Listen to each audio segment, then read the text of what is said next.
I think that leadership is a privilege and that we have a really important role to play.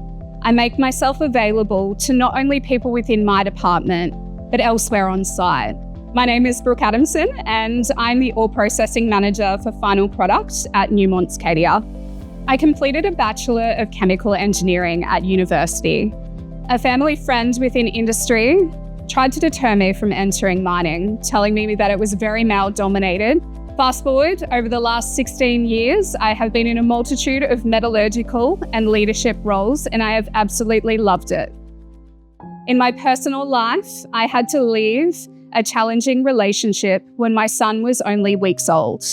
I relocated to Brisbane and I had to navigate working full-time and also being a mother. Without the flexibility from Newmont, I wouldn't have been able to do both. And I think it's really shaped me as a leader to ensure that I'm empathetic towards other people's situations and I can work with them. Within my production areas on site, we had very minimal diversity when I first started.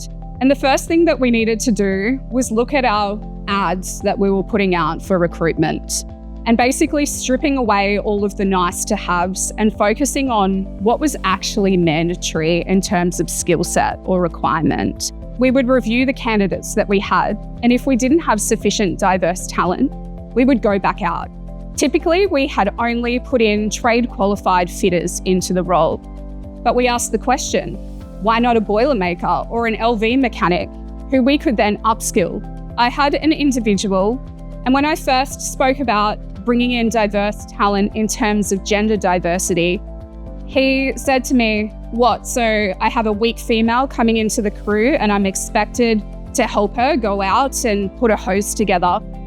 And my response was, well, absolutely. I would expect that we would help anyone who was struggling out in the plant. And he laughed and he said, you're right. I've seen a lot of males, even myself, struggle putting hoses together. Fast forward to today, he told me that she would be in the top 5% of people that he has ever worked with, and he would employ 10 of her on his crew if he could.